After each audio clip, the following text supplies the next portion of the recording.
I'm just testing my audio. Anybody out there? Oh, good. But We nobody's hear saying. you. Ah, How are you? perfect. There you go. Good. How you doing, Carol?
Ryan, has the live stream started?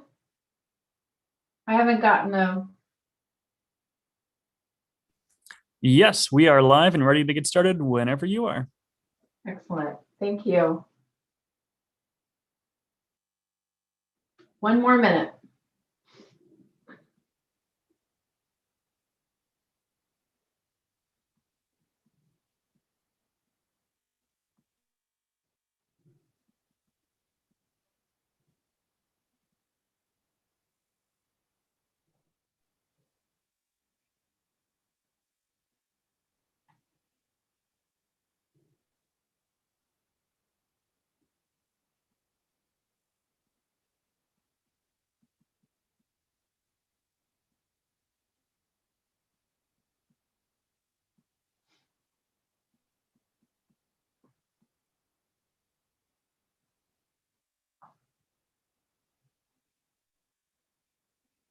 Welcome. We can get started.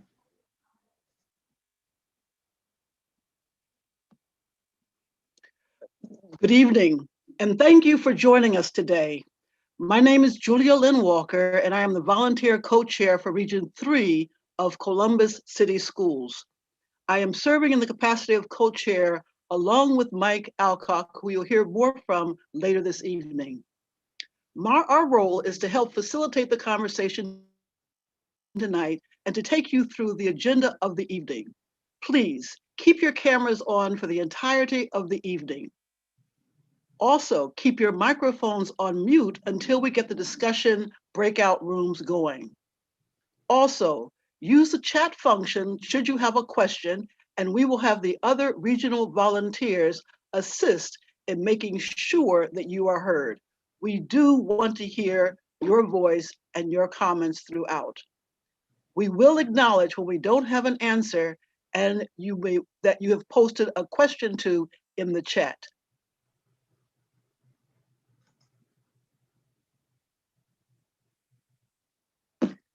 I'd like to ask everyone to please help us exercise a little bit of grace this evening. This is the second step in the process, and for those of you who may not or were unable to attend our April session, it's important that everyone have an opportunity to voice their opinion. Help us to remain positive so that we know that this year has been stressful, and sometimes the conversations about facilities and planning for the future can be a bit stressful. But please know that we're going to remain positive and constructive. We will acknowledge when we don't have the answers, at least for right now. All questions in the chat will be documented by our student lead, Cicely Wajima, and answered by district staff at a later time or compiled into a frequently asked questions document. We also have Superintendent Sandy Womack and Board of Education member Carol Beckerly with us this evening.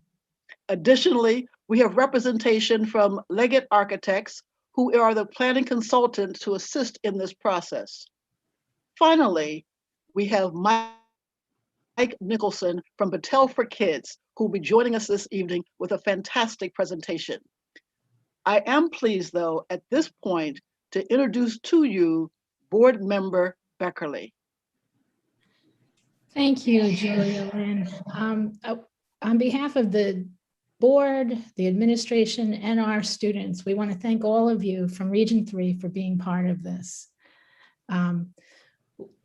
Your input, your thoughts, your creativity are all at the core of the success of this facilities master planning process. And we know that this is not a one and done. We're appreciating your being part of every phase of this process because it's going to be critical to our results. So thank you so very much. And now I would like to introduce Dr. Sandy Womack. Good afternoon, everyone, and thank you for your participation this evening. I appreciate you coming out this evening in order to support and share your opinions on everything that is going on in regards to Facilities Master Plan. Region 3 represents 19 schools from German Village, Southern Columbus, Eastern and Central Columbus as well. So I thank everybody for being in attendance this evening. We definitely welcome your input and thank you for coming out this evening in order to help and support us. With that in mind, we'll be moving to a video from Battelle for Kids.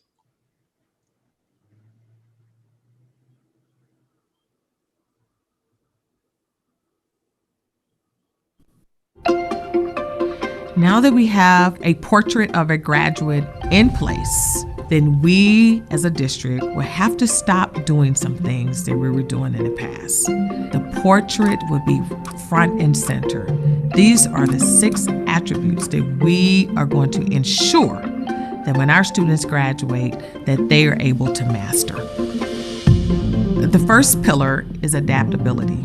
To me, adaptability means how do our students interact in adverse environments. We are in a country now where there are so many different people from so many different places. The beauty of learning from one another and how we can solve those problems together.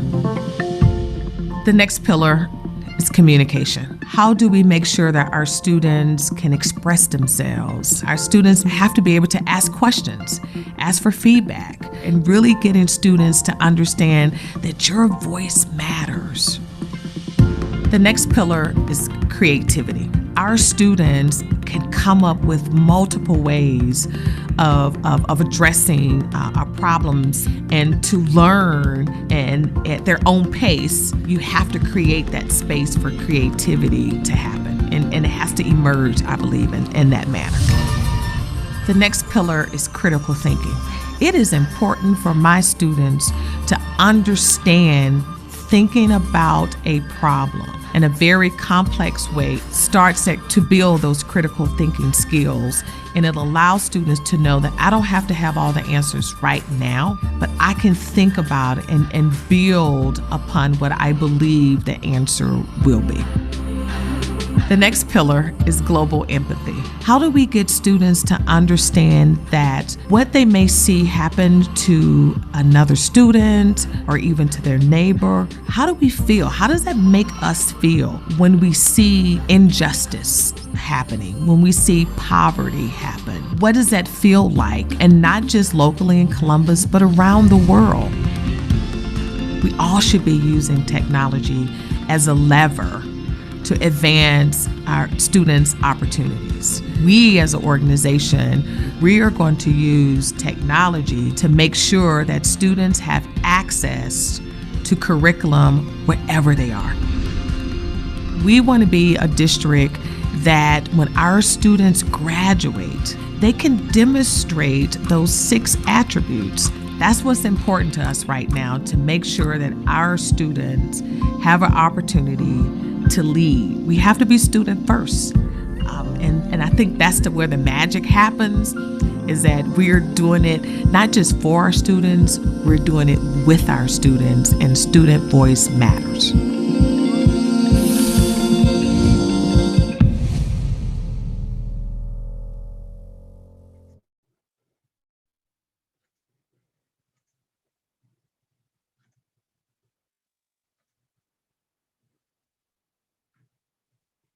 Thank you. That video was so inspiring to cover the 6 pillars of the portrait of a graduate. And we're very proud to be teaming with the district to support this master planning process. Really, as facilitators that we're working. My name is Robin Randall. I'm with Leggett Architects. I'm an educational planner. You'll see me on Monday nights. Melva's joining us tonight. Dennis will be leading on Wednesday, and Melva will be leading the workshops on Thursday. We have been hired by the district to make sure that the community is at the center of every decision we're making around the facilities. And we will support the educational facilities with architects, planners, engineers, and landscape architects. We will bring a depth and global experience to the district and the community for guiding and developing the outcomes that support the district's portrait of a graduate. Tonight's phase is phase 2 in the master planning process. The gather phase happened in April. We completed a survey, we had a workshop, and we gathered the information around each of the facilities and your perspective around the existing facilities. Tonight, we're going to talk about what is the vision for those facilities, not just for tomorrow, but for the next 5 and 10 and 15 years down the road. And we're so happy that you've come to participate in this. Bring friends to the next phases as well. You don't have to have participated in Gather to participate in Envision or Define. They're each separate pieces of a puzzle that we're going to be putting together, a roadmap for the master plan for the district. We know that students need equitable, state-of-the-art, and community-centered learning facilities. And we want to support the portrait of a graduate with learning environments.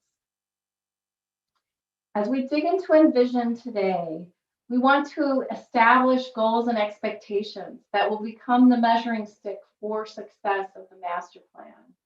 We want to develop an understanding for your culture and explore your mission and how it will embody that portrait of the graduate so eloquently described in the video. And then imagine what the future potential is for your district. You're going to see images that talk about that future and supporting the portrait. There's nothing that's been designed yet. It's only ideas. We want to talk about the concepts around those images.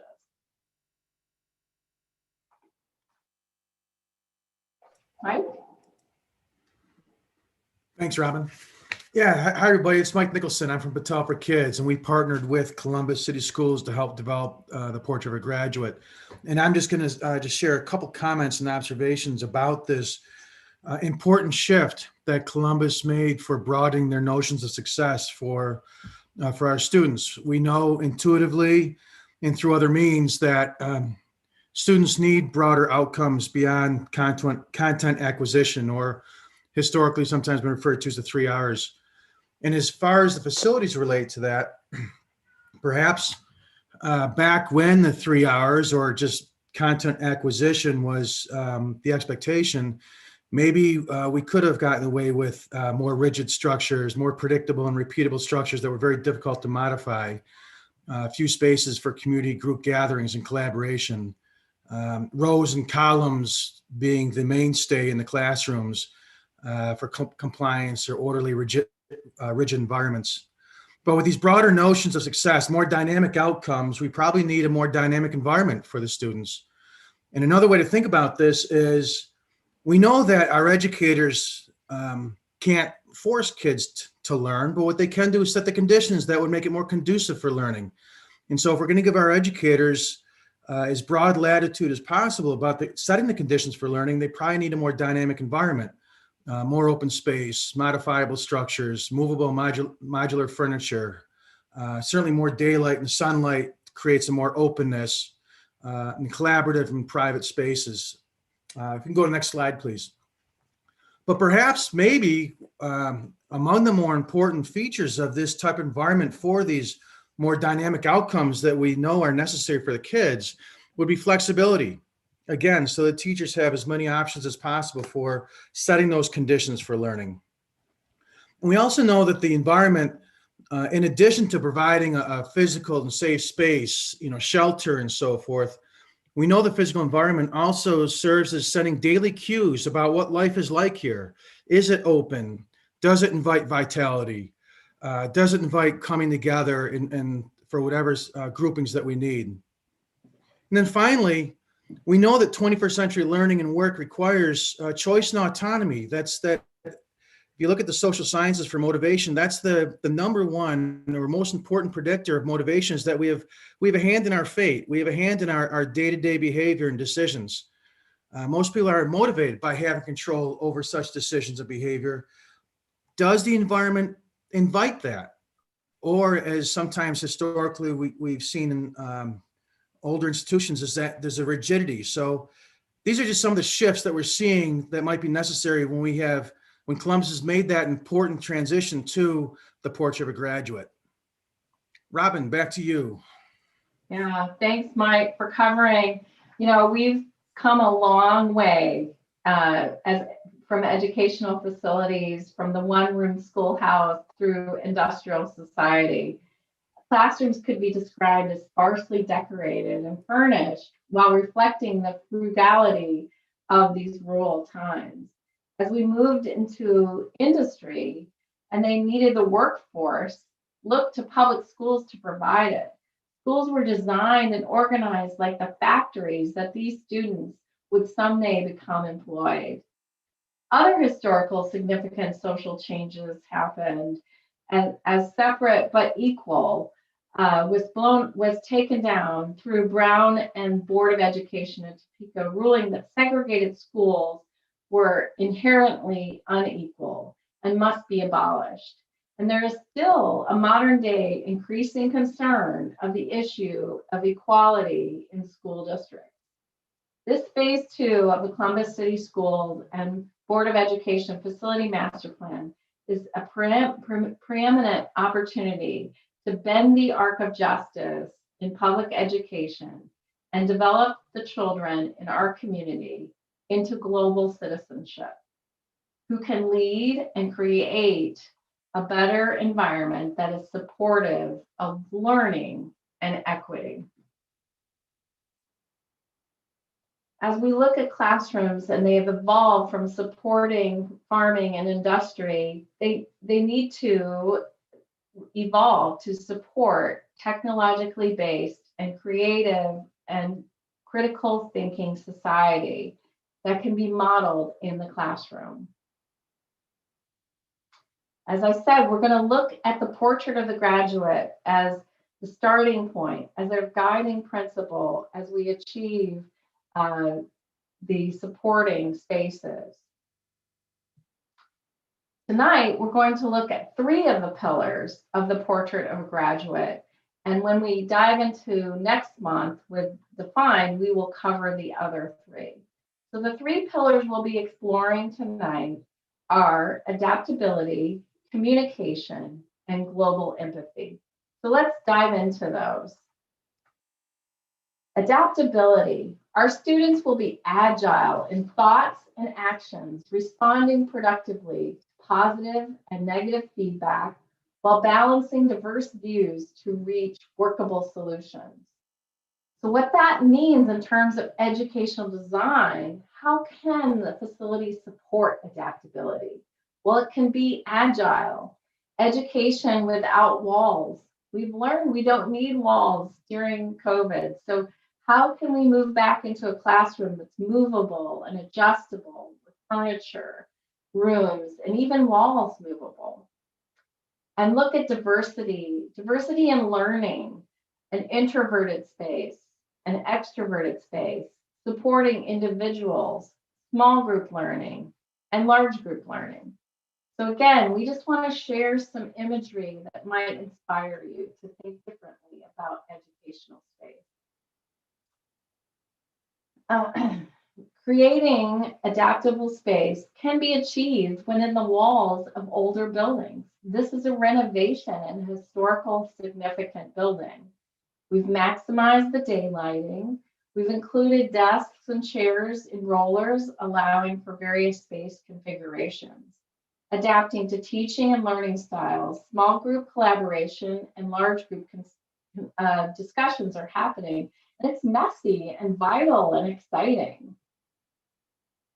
Movable walls allows relationships between spaces, the ability to control technology, lighting, room size, and furniture, creating space for multiple learning styles with acoustical treatment and different floor finishes, carpeting, and hardwood flooring. Carpeting can help with sound attenuation, and audio-visual equipment can create a presentation space for agile learning. Observe learning in action, individual and specialized learning. Students who need the teacher's attention can be given it, and students who need time to finish their work individually can have space to do so. The overhead doors allow a relationship between the spaces. Just a push of a button creates a faster and less energy spent in moving partitions. This is the same room viewed from the opposite side. The tables, I forgot to let you know, you're going to be quizzed. You're going to have 3 different questions pop up on your screen. So just please answer them and submit them as helpful entertainment. So this is the opposite view of this room. Tables for collaborative learning instead of desks. There are pull-out spaces. Openness and close proximity allow for team teaching.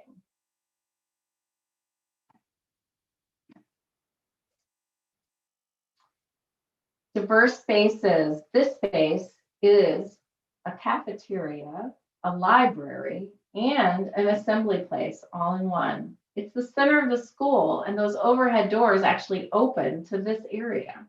The transition spaces are large and open and welcoming, and allows for casual and relaxing environment. It also allows for the students to decide where their space will be and be student-led. Corridors can be used for so much more than connecting and guiding students from one space to another. Diverse furniture can allow for casual exchanges. Privacy can still happen, but still part of the collective, allowing for individual and group activity. Some spaces just make you want to be quiet and provide an opportunity for reflection in those introverted learners. So as we move into communication, our students will effectively express thoughts and ideas using oral, written, and nonverbal skills while being active listeners able to decipher meaning and intention. How can space support communication with educational design? One way is to be expressive, to set the stage for sharing information on stage, in class, or online without boundaries. We need to create also focused spaces, inspiring listening and absorbing information with soothing environments and less distractions so we can focus on what we're learning. This space is an auditorium. It is expressive and traditional in a way of communication for the entire students' bodies to attend. This is also in the historical building that's been renovated. Originally, there were 1,500 seats, and now it's been remodeled for half that size to create a more intimate space and better acoustics. This space is also a performance space. You can see the stage to the right. It's also the cafeteria too, so smaller venue for performance. The stage backs up to the gymnasium and can be opened from that side for larger performance spaces. So the connection to the rest of the school activity is both aesthetic and physical, and the floor leads the way. To develop trust between staff and students out of a classroom, this is a middle school environment with comfortable seating and multiple scenarios for learning styles, small group presentation, and gathering spaces. If you see where the projection is, the screen is, that's also a small group learning area where two classes can come together and have discussions at gathering space in a smaller venue. Expressive, complexity in space, layers of information and textures and colors, the scale of the space, and more opportunities for exploring than a traditional classroom. It almost opens your mind for flexibility and rethinking how spaces and people within these spaces can interact with each other. We understand that some spaces need to be small and specialized, like we discussed during the gathering phase, a space for individual expression and small group learning. I think we've got another quiz that's coming. Yes, here we go.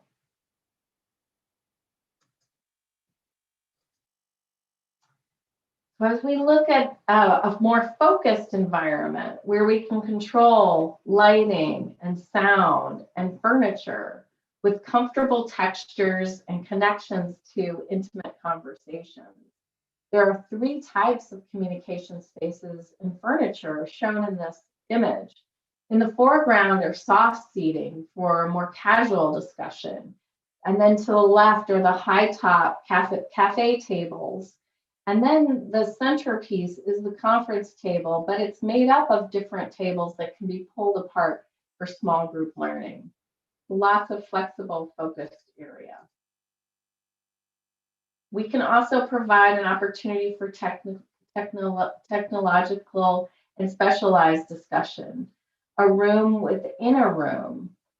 This is kind of an introverted space that has an opportunity to observe the larger group. So we can have the one-on-one instruction while a class is also happening in the other room. Another comfortable space with lighting and sound and furniture, comfortable textures and connection. This also has three different types of furniture with the casual seating and then the higher table. And it has direct connection with the circulation with an opportunity for impromptu communication and spontaneous learning. And the conference room is no longer just for administration. It's an opportunity for students and staff to make that connection. This is one of the most used rooms in the entire high school. It's located at an intersection of east and west, but it's also located where a stair connects. So learning is always on display. Let's move into our third pillar for tonight, the global empathy. Our students will value and engage diverse cultures and unique perspectives through mutual respect and open dialogue while taking action to make the world more equitable and inclusive. Again, how can space support this? One way is to be welcoming. So every family and every student feel welcome in their school and can take ownership of their own learning. We can also look at sustainable environmental responsibility for the world to be on display through material selection, indoor air quality, and daylighting. Again, in a historic renovation space, we can have an introduction to a sense of space and context, a way of creating empathy for history and being respectful for it.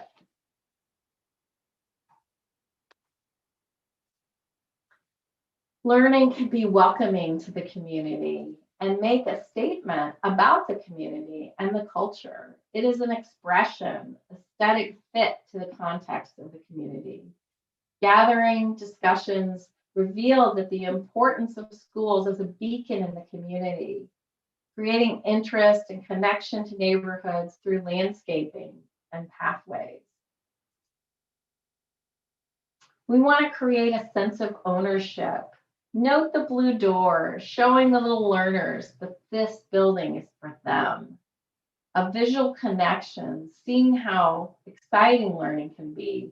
It doesn't need to be mysterious. It can be transparent and show how fun learning can be.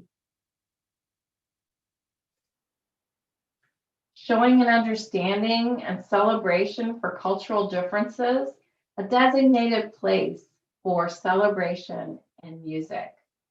We have one final question coming up on the screen.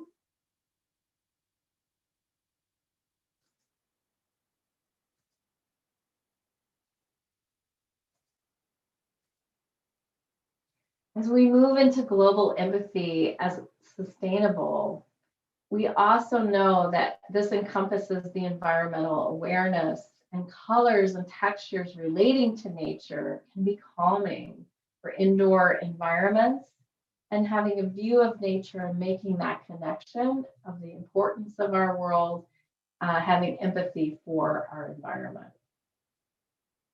Outdoor learning can have a sense of place too. Teacher communication and well-being, as mentioned in the gathering discussions. Most successful outdoor learning spaces are preset so that you can start the classroom immediately as you enter the environment. Creating opportunities for immediate access to nature and understanding the cause and effect of human interaction with nature, promoting discovery and enhancing the teaching environment. This is a STEM lab that has a garage door that has immediate access to the outdoors, but it also is attached to a greenhouse for exploration. Understanding that nature, by being immersed in the natural surroundings, promotes awareness and also inspires exploration. Understanding how human interaction can help nature. This is the greenhouse that's connected to that STEM lab. And we're growing lettuce in aquaponics. So we're learning about urban farming and farm to table. And this can make a difference in our discussion that came up during the gathering sessions around food deserts. So learning how to solve problems in school and being active in the community.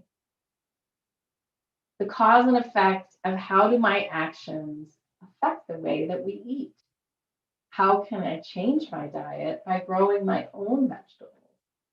Health and wellness approach, the promotion of potential of student-run spaces led by what to grow, making decisions around the environment.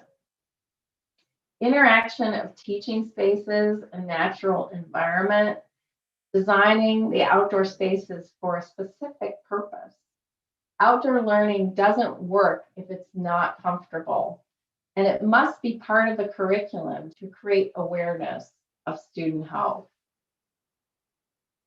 So we've been on a tour And now that you've seen how educational design can support the pillars of the portrait of a graduate, please take your reactions to the breakout rooms for further discussion. And I'll hand it back to the regional chair. Thank you, Robin. Good evening, everyone. I'm Mike Alcock. I'm one of the regional co-chairs for Region 3. So the purpose of this community discussion tonight is to review, as mentioned, the 3 pillars of a portrait of a graduate that were highlighted: adaptability, communication, and global empathy. So we want you to think about how we can support these pillars with space in our school facilities. So as you were listening to Robin's presentation, how did you respond to the images as you saw them? What images resonated with you, and kind of think about why? The 3 questions that we have for you tonight, specifically for your breakout room discussions, are as follows. How can corridors and cafeterias become adaptable and agile learning spaces? What kinds of flexible furniture are needed to improve and focus communication in the classroom, STEM laboratories, and libraries? And then finally, where and how would your community use outdoor classroom facilities to teach global empathy and environmental stewardship? So those are our 3 questions for tonight. With that, our Zoom moderator is going to start organizing us into our breakout rooms for this evening for more intimate conversation. When you originally received your email confirmation for this Zoom meeting, there was a specific breakout room assigned. So if you know what that is, please refer back to that email. If not, we can make sure we get you set up in your room as we get that going. Each group is going to have kind of 3 roles. The first thing you want to do is figure out who's doing each of these 3 things. We need a champion who's going to make sure that there is equitable opportunity to participate and everyone gets a chance to contribute what they came to talk about. A scribe who's going to take notes and record the conversation and the Google Doc that you've been provided. And then a reporter who will be the person who, when we come back, will share with the larger group. So at the end of our 30 minutes, we'll reconvene together and the reporter will report out to the group at large. So just as a quick reminder, again, before we go into our breakout rooms, here are the 3 questions that you'll be discussing. I'll go through them one more time. And also we will be giving you a 10-minute, each time there's 10 minutes passing, you'll get a reminder of each new question. So it may be helpful. And we certainly recommend that you split your discussion into 3 chunks, 10 minutes per question. So those 3 questions again. Question number 1, how can corridors and cafeterias become adaptable and agile learning spaces? What kinds of flexible furniture are needed to improve and focus communication in the classroom, STEM laboratories, and libraries? That's question 2. And then finally, question 3, where and how would your community use outdoor classroom facilities to teach global empathy and environmental stewardship? So with that, please join your breakout room when it pops up there at the bottom of your screen. And Misty, I think those are all set up now, I believe. All right. Well, welcome back, everyone. I just want to say thanks to the 3 rooms that I popped into. Thank you for letting me listen in on your discussions. They were really fascinating. We're going to spend some time now doing a quick report out so you can all hear what each of you were talking about in your respective rooms. And so we can see kind of where we took some of these questions. I'm going to ask one person, as I mentioned, from each group, the reporter, if you chose someone, to give a 1 to 2 minute kind of a synopsis, if you can make it brief, of your discussion around each of those 3 questions. So kind of just the highlights, if you wouldn't mind. So we'll start, let's see, we've got rooms 1, 2, 3, 4, and 6. So we'll go ahead and start with room number 1. All right, my name's Howard. I'm reading out for room 1. So for question 1, the comments that we had were we need to make sure that the space is available. Current structures don't mirror those that are in the slides. So are we going to be allocating money to kind of revamp a lot of those spaces, build new, but there seems to be a little bit of a disconnect there. Also, we have to make sure that there's proper training for students and staff about the importance of using those spaces. Class sizes, are they going to be appropriate for the size of the rooms that are planned? And additionally, what partnerships are we going to look at in terms of healthcare, swimming pools, and so forth, and the feasibility of kind of sharing spaces across the various schools in the system. Question 2, we've got to make sure that there's a monetary commitment for the furniture that's there. The furniture looked great, but it seemed that that's not something that is going to be stable and usable over a 10, 15, 20-year life cycle. So, what will the cleaning, maintenance, and replacement cycle be for that? Same thing with carpeting. There's got to be a commitment there to making sure that that is refreshed. And question 3, in terms of outdoor space, we envision that we're going to have partnerships with local food banks, partnerships with, for the Bronzeville Growers Food Market, for example, and to leverage what we have existing within the community. Also, making sure that we have training opportunities, again, for students and staff to make sure there's commitment to using those spaces and leverage, for example, for any high school, leveraging Franklin Park, that where the space is built, making sure there's a commitment to using it and leveraging it. That's all for group 1. Thank you. Great. Thank you, Howard. Moving on to room number 2. And if there was anything that was covered by room 1, feel free to, you can make it brief and move on to the next item. Okay, hi, I'm Christine Bentz, and we kind of talked about other things. So when we talked about the corridors of the cafeterias, we mentioned that it was important to have the cafeterias be centralized in the buildings so that it was convenient to all the classrooms instead of, on one side with the long trip for, the classrooms at the other end of the building.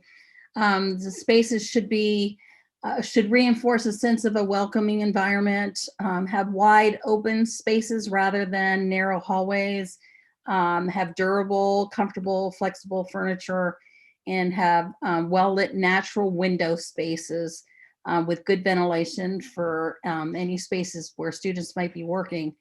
For the second question, we said the furniture that can be easily moved and turned to allow for various learning experience.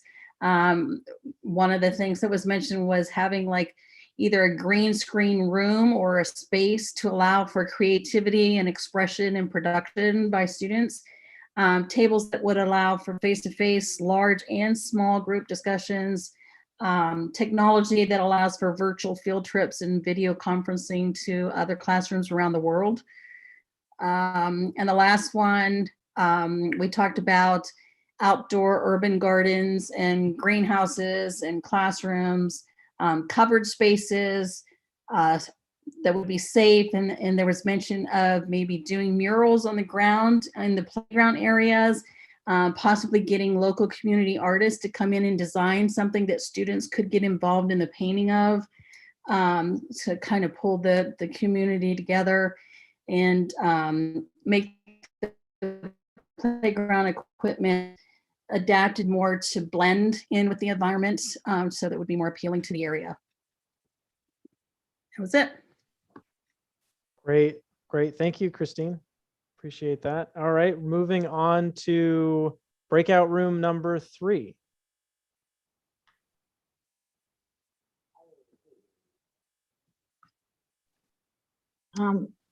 I can speak unless Amy or Terrence would like to, or Liz. You can go ahead. All right, I'll go ahead.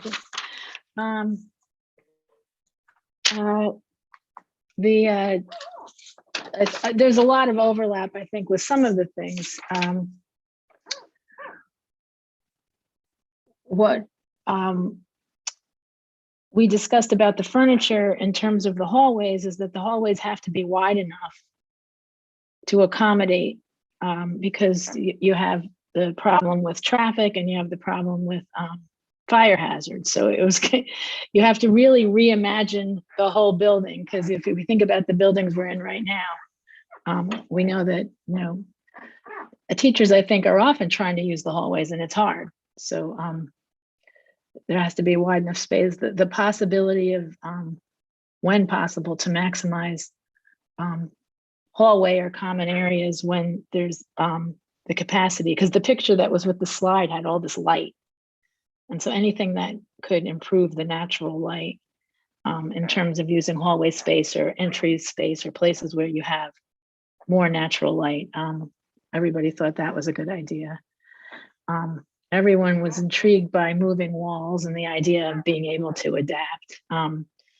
The other thought was, we thought the walls and the slides were really cool, because some of us have moving walls in our gyms or cafeterias, but they're these chunky, very institutional kinds of things. And some part of what's appealing is the cool factor. And I don't mean to oversell that, because, at the end of the day, the cool thing wears off, but there is an element of feeling that you're in a functional space and you're not in a space, the space isn't holding you down because it's kind of cumbersome. So I think maybe the cool factor was also the convenience and the well-designed, easy to maneuver function.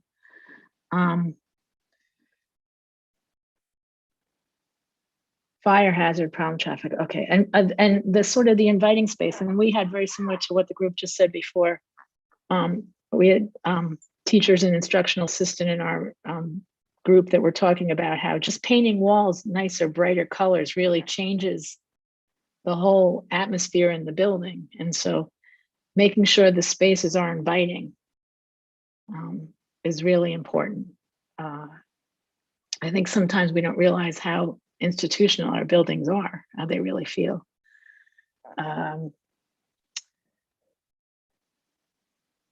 Then when we switched to the discussion about the furniture,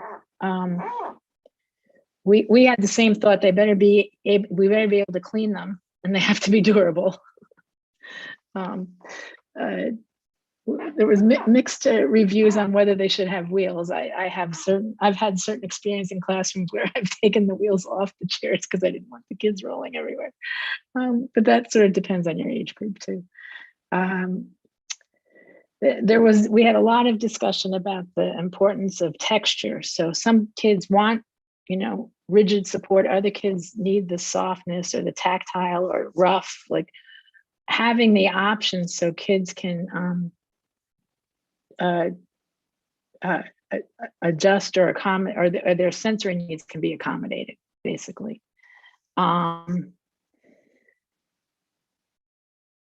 thought about chairs and furniture having the option for kids to, one of our members was talking about a dome chair that her daughter had access to in her education, but the furniture does serve a real important function to help kids deal with their trauma and their sensory needs. So being able to find a place in a chair and to feel surrounded by, maybe that's not going to be where the child will sit all day long, but for a period of time, or to have that option, that sort of seating and you're available to you is important. And then there was another suggestion that was really cool, which was the seating is actually on the floor. There's some sort of a support, and the child has a tray so that they can sit on the floor. This would be for littler ones, but I can kind of picture it. I don't know if I've actually saw it, but you kind of take your desk with you. But it was more than just carrying a tray around. It sounded like it had some structure to it and some back support and stuff. Almost thinking of like a baby's high chair sort of thing, but I don't know. We talked about that. But focusing on artsy color, bug resistant, easy to clean, different tactile, the Nook idea. For older kids,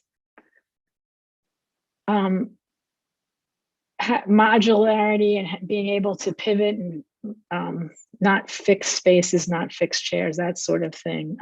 Kind of making it look like it's Google, Google-esque was a thing we talked about. Movability was important.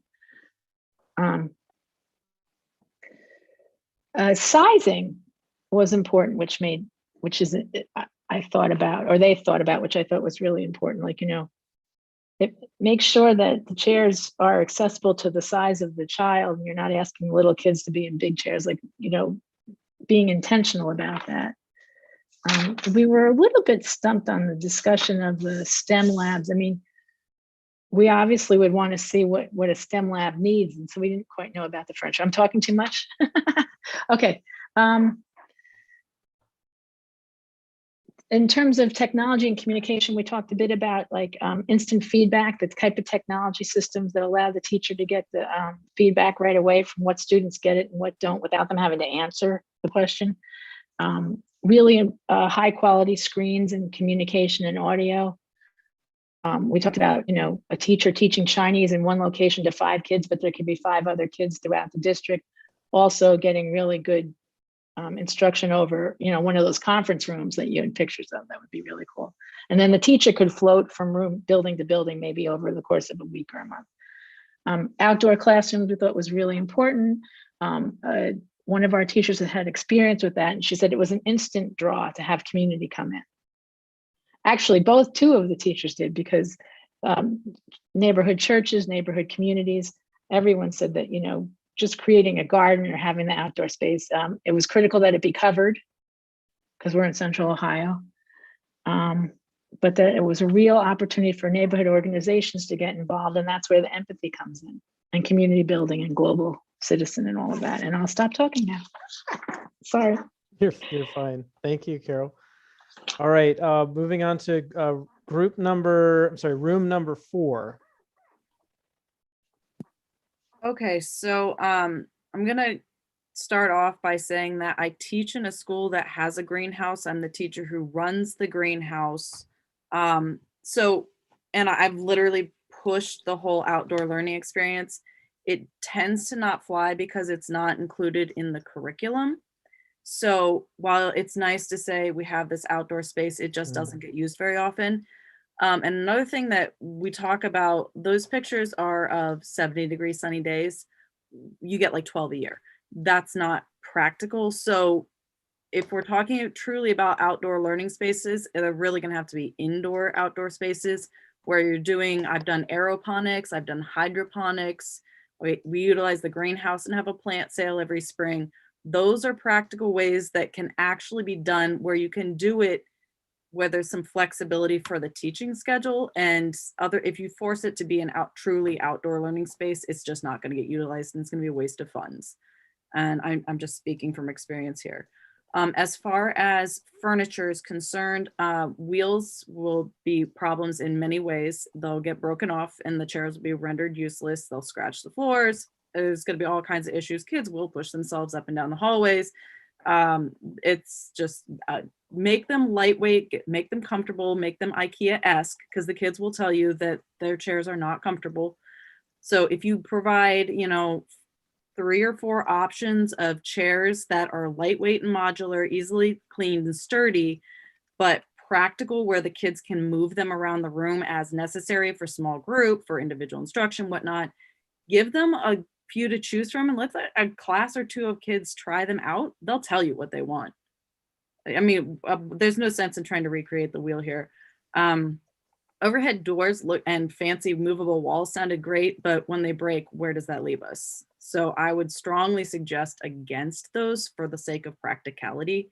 They might look pretty, they might look cool, but they're not functional for the buildings that we have in the realities that we deal with every day. Windows and natural lighting are a definite plus. As much as you can get that in there, that would be well spent money. Uplighting, things like that. As far as flooring, you got to stay with tile for the sake of sanitation, insects, all like kids drop stuff, they're messy. But one thing that you should look at for soundproofing is potentially large canvas type artwork that students can decorate themselves that would help absorb the sound and get rid of some of the tan everywhere. Like the buildings are so tan. Just to provide some color, let there be some ownership from the students. If you wanted to have different community groups, paint a mural on some sort of canvas, stick it to the walls. So it's very communally based. And then they, every time they're in the building, they can be like, hey, I contributed this. That provides a sense of ownership, but it also is functional and doesn't cost a lot of money. Oh, and projections. So as far as learning experiences for our kids, they learn through YouTube, they learn through TikTok, they learn through watching because that's just who they are. So if we had projection that's built into our older rooms that's large, the green screen room sounded genius, like immersion type learning, that's going to help our kids if you're really talking about bringing the outside into the building. The other thing we talked about in our group is money would be a lot better spent on field trips for kids because we have a lot of resources in the greater Columbus area. But if we're just keeping them in the buildings, we're really cutting them off. If we put the money into busing and had kids go on regular field trips every 2 weeks, every month or so, and go actually learn hands-on, go to where the facilities are already built for this, that would be so much better spent than trying to make a perfect space that isn't necessarily going to work with our older buildings. We got to think functional, not just idealistic. Done. Thanks, Christina. Appreciate it.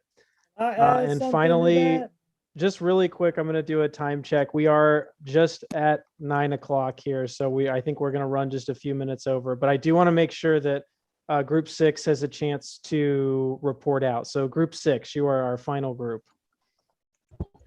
Hi, I'm Maritza, and I was described in room 6. And basically, I represented also the ESL department. One of the comments that my parent had was that she was very happy that we had someone there to represent the ESL parents, because typically they are very hard to get to and not easily represented. So she was happy about that. But to talk about the classrooms, I'll be real quick, pretty much repetitive stuff. Centralized cafeterias where everybody has easy access to them. She talked about maybe benches against the wall or against the window down the hallways. That would be nice for the kids, but the expansion of the hallway because it is too small. As far as furniture, absolutely no wheels. That is a big distraction. She said that's not going to work. But she did agree with the furniture being lightweight and fit to size the student, because sometimes they are too big or too small. As far as the carpeting, no, that's a no-go as well, because like the Christina, said they drop stuff, it's just a mess. As far as the outdoor classrooms, her biggest concern was security throughout, actually. Security in the corridors, security in the classrooms, security outside. It'll be nice if the community has easy access to come in so that they can share experiences with the students, and the students can also experience people who come from the outside. But security was one of the main factors. And that was pretty much it. Windows were the other thing. She liked the big windows because that felt like they were part of the outside. Because also, like Christy said, we only have like 12 good days a year. We do live in Ohio where we have spring, summer, and fall in 1 week. Great. Thank you, Maritza, and thank you, Evelyn, for all the wonderful feedback from Group 6. Julia Lynn, just quickly, if you had a chance to look at the Google Forms, were there any additional highlights that haven't been shared that you thought were worth reporting out with the group? This wasn't actually captured in the Google form, but it was noted in the discussion in the group. I was surprised they didn't share it. And it really was a very fundamental question. And that was, isn't this conversation a bit premature? And the issue was the question of equity. And when we're talking about resizing and redeveloping and renovating the existing structures, does this process really take into account the overall needs of the district? And shouldn't there be a discussion first as to, given the demographics of the area, given the resources, shouldn't we actually look at restructuring the districts themselves so that, for instance, there may be 5 or 6 super hubs, and that these schools could then be successfully remodeled, because there was some very real concern as to how successfully the remodeling could be done versus a new structure, completely.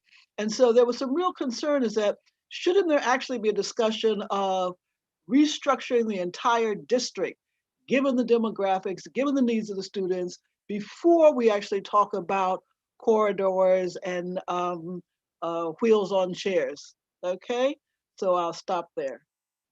Yeah, so kind of taking a step back from the minutia to more of a system global perspective. Interesting. I do want to chime in as well that in one of the first group that I was in talked about student perspective and really digging in and having our committee dig into what students think about this process, what's functional, what's practical, what's relevant and meaningful to them, and how are we engaging them in this process. There was one teacher who actually invited us to maybe check in with some of her students, so I think I'm going to take her up on that. I also heard someone mention, have we talked to other school districts and other places that have implemented some of these big changes like this, especially with some of this new technology, and how's it going for them, right? What are the pratfalls that we want to avoid in this process? So I think those were both really good points that we will certainly be taking into account. So thank you all. With that, all of this information will be incorporated into the conceptual thinking of how this master plan is going to come together. So I really just want to say again, thank you for being thoughtful and being honest in all of your discussions and in your feedback.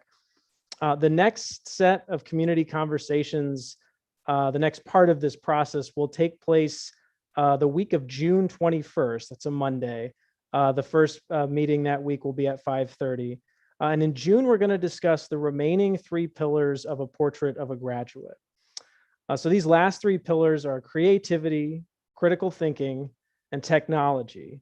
And these are the driving forces to define educational space in terms of quantity and quality. We'll be looking at what do they look like and how do they feel? And we'll also consider where are they in the building or outside the building, and how are they being used? So the comments from tonight, as I mentioned, along with the comments from the community discussions that are happening throughout this week, the other 5 conversations, will be reviewed at an upcoming facilities planning committee meeting. This review process will lead to future questions in upcoming surveys and the discussion points in future community meetings. Please join us for that meeting next Wednesday, May the 26th, starting at 6 p.m. You can tune in virtually. It'll be live streamed on Columbus City Schools Facebook page and the CCS YouTube page as well. So again, thank you so much for taking time to share with us today. Look for a new survey for the Envision phase in the upcoming weeks. And we look forward to our next community discussion to review those 3 remaining pillars of a portrait of a graduate next month. So thank you all again. Your input is greatly appreciated, and have a wonderful evening. Thanks, Mike. Thanks, everybody. Thank you, everybody.